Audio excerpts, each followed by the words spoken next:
TAE40122. We have a self-paced learning, we have the 5-day self-paced plus, and we have the 15-day blended delivery. Now, many people are taking the self-paced learning road, and I think that's probably because of the price difference. You know, it is obviously the cheaper of the three methods you can do the course. I want to ask you, ideally, who do you think should take the self-paced learning pathway, and why should they do that? I personally believe that the people undertaking the self-paced learning option are highly motivated self-starters that have some experience in the vet world or an RTO background. And so how tough is the course to do for someone with zero vet experience? It can be very challenging. We find that there's a new terminology, a new register of words they have to use, getting an understanding of the structure of our world, our vet training world, all of the qualifications and units of competency. It can be, especially for someone who's an expert in their own field, to come back and start learning a new field from scratch. It can be very complex. So if we look at our 5-day self-paced plus delivery, yes. So what happens in that delivery? What does the learner get for the additional couple of $100?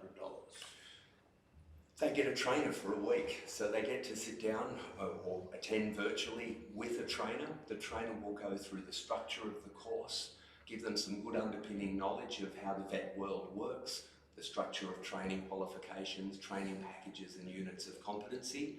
The trainer will also give them or work with them and model some examples of some of the key activities that we'll be undertaking, so that they can then go away and apply that knowledge and that example to the other activities that they have to do throughout the course. So once they've done the 5 days with us, what are they actually left with to do? There's actually probably the majority of the course still left to do. As you know, there's an 18-month enrolment period for the course, and we don't see any learners that would be generally finishing before a 6-month sort of time frame within that course. So they probably get through a few of the key activities, potentially their first learning program, and build all of the foundations that sit behind that. But the majority of the stuff is left to do after the course. I guess the advantage for them, of course, is we've been managing to build up their own knowledge bank so that they can then understand what it is that they're doing. That's right, there's a lot of foundational knowledge, but we'll also, when you look at things like learning program design, the trainer will go through one of their learning program designs with them and not just explain how it's done, but what sits behind all of those items, and they can then go and take that away and apply that to the other activities that they're building on throughout the course. So by contrast, what actually happens in the 15-day blended delivery?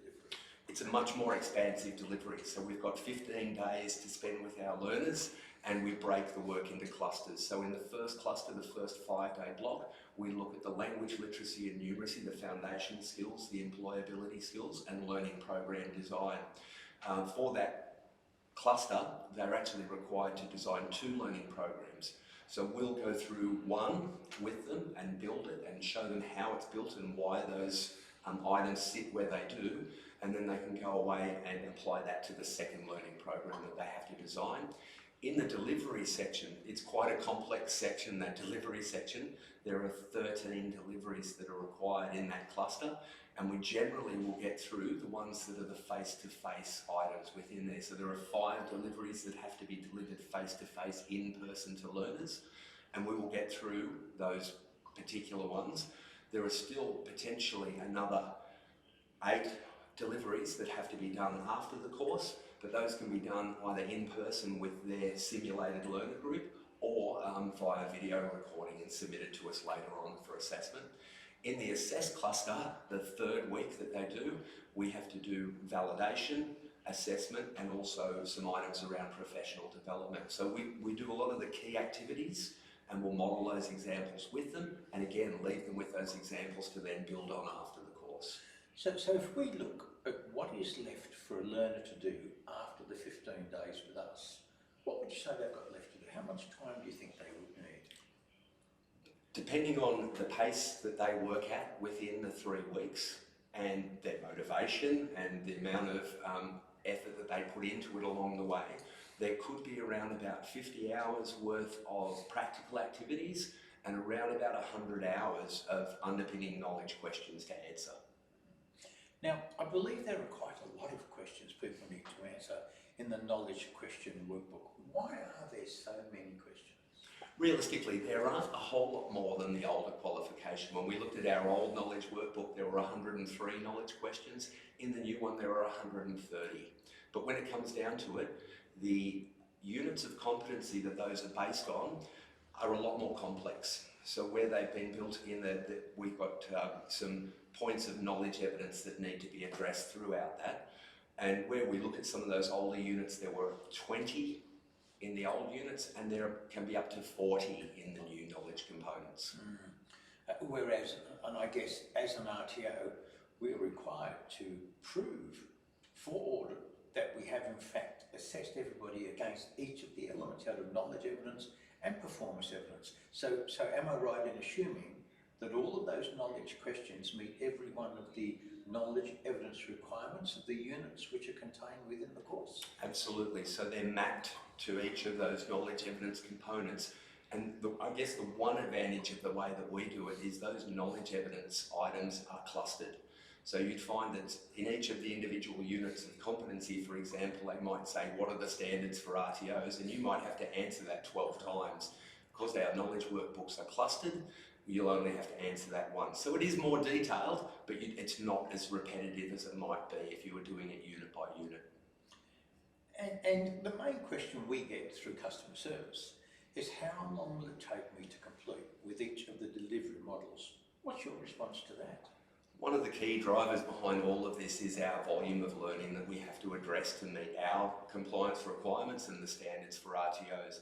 And what we look at is the guidance around an AQF4 qualification, a Cert 4 qualification, is that's between 6 months and 2 years, or between 600 and 2,400 hours.